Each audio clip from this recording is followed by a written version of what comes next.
My name is Raina Zarb. Adami. I'm a surgeon with a practice dedicated to non-invasive facial aesthetic medicine. The clinic name is called Aesthetic Virtue, and we've got 2 branches, one in Malta and one in London's Harley Street. The company is called the Academy of Aesthetic Excellence, and this was set up in 2010, while the Aesthetic Virtue practice started in 2009. The company has 3 branches, the first one being Aesthetic Virtue, which is the clinics, the second one being the training academy for medical professionals in non-invasive aesthetic medicine, so it's Botox, fillers, chemical peels, and their complications, etc. These are for doctors, dentists, and nurse prescribers. These are the 3 bodies in the UK who are allowed to practice aesthetic medicine. The third branch of the company is a consultation, which I run with my brother Chris. He's an astrophysicist, and he deals with the scientific and mathematical side of things, while I deal with everything, pharmaceutical, biotech, and medical device. I advise either investors or biomedical startups. At the moment, I'm just about to submit my PhD thesis. We created and developed an artificial skin, a fibrinalginate synthetic dermis for patients suffering from either large area burns or chronic and complex wounds. I've just completed my master's in aesthetic plastic surgery, and I'm currently reading an MBA. So, what motivated you to branch on your own? What made you take the first step? So, my interest in aesthetics and aesthetic medicine started a long time ago. My interest in aesthetics has stemmed from years back. I always wanted to be a surgeon, but I used to be a silversmith and a potter and a painter, back when I still had a life. Now, when I lived in Sydney, I spent 2 years there from 2007 to 2009.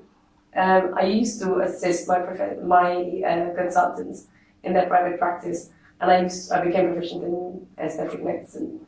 When I moved to the UK, I was only offered 6-month contracts by the NHS, and I was given a stern talking to by my father, who told me to take responsibility for my own financial stability.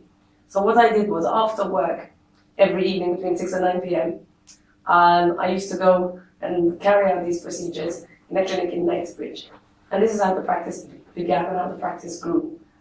Then the practice grew exponentially, and then I started my research into my PhD. I became interested in artificial skins after doing various voluntary work projects in Nepal, in India, and in Pakistan on burnt patients, especially burnt children, whereby I realized we were taking large chunks of skin for foot thickness skin grafts from areas of the body to patch up others. And I wanted to see if there was any research going on into artificial skins, and I came across RAFT, which is a charity called the Restoration of Appearance and Function Trust. And that's how I, and the two, both the aesthetics part and the research part, complemented each other and worked very, very synergistically together. Was it hard to do being a young woman? Actually, being a young woman doing aesthetic medicine and being a doctor are all very complementary. I think actually probably worked to my advantage, the fact that I am a young woman who is quite feminine, and I do have an art for the aesthetes. What obstacles did you encounter in your career and developing your company, and how did you overcome that? There weren't that many major obstacles. The biggest issue was people on the more classical doctors, more old school doctors, people on the NHS, took umbrage to the fact that someone who was still, well at the time I guess relatively junior, was branching out on her own quite successfully. And those were the only slight obstacles I found. Other than that, the main obstacle was time management. I can't really say it's been too difficult otherwise. Okay. In 2010, you won the Profession's Women of the Future Award, and in 2011, you were the winner of the Rising Star Award at UK Aesthetics Award 2011 and 12. What did that mean to you in terms of your career and your efforts? More than anything, it just told me, continue what you're doing okay. The next thing that happened was that led me to do an MBA was I realized that one of the hardest things for me being a doctor was trying to run a company, run a business. As doctors, intrinsically we are very risk averse, so we do not go out and take massive investments or take massive risks. And that was the steepest learning curve for me.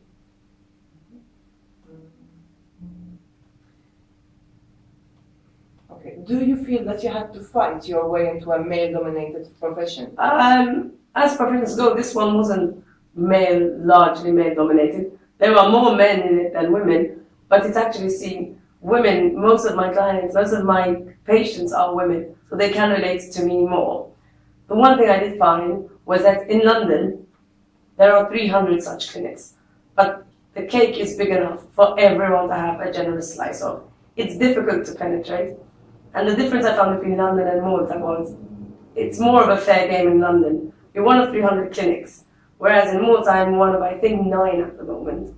It was much harder to start up in Malta than it was in London, because in London, if you put your head down and deliver an excellent service, patients will come to you. In Malta, starting out, the competition sometimes can make it much harder initially. Okay. What challenges do you perceive in the future for women in society, as in women fitting into high-profile jobs? I think the world is coming to a point where it's realizing that jobs and positions should be given out independent of estrogen or testosterone, but rather dependent on a merit, which is competence, experience, and qualification. I think we're reaching a point where people are realizing that if you are born by virtue of your gender, it's absolutely irrelevant. You're given a job based on what you can deliver.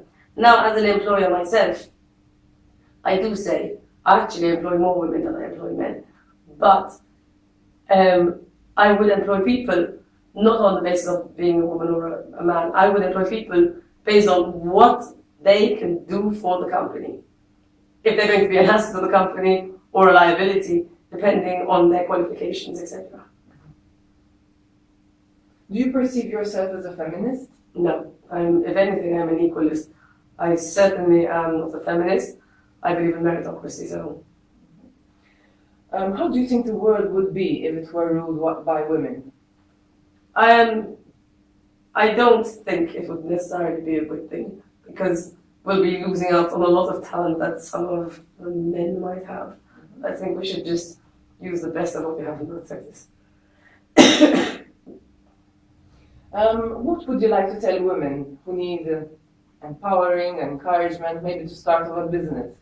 Look, the truth is, you will only take a step and you will only have the motivation to take that step when you need it the most or when you really want it.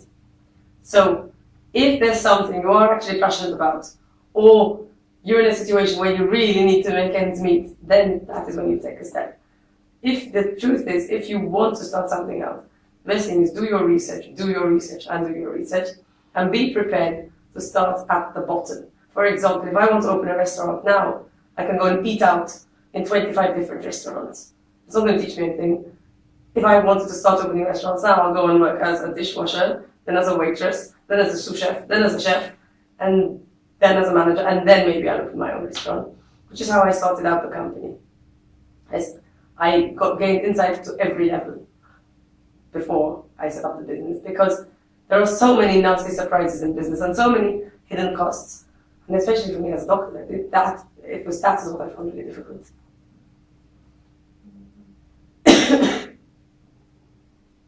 What would you like to see differently in our society in terms of women's rights? I think in Malta, women are quite well respected. I, per se, don't believe in quotas. As I said before, I believe in a system of meritocracy. But I think, especially in Malta, women are very, very well respected. What I would like to see is that anyone and everyone coming into Malta, from whatever background they have, where women enjoy the same rights as their men. So even if we're seeing a lot of immigration, I would like to see that the immigrants who come in, rather than we have to accommodate to their customs, they accommodate to our customs, whereby men and women enjoy relative equality.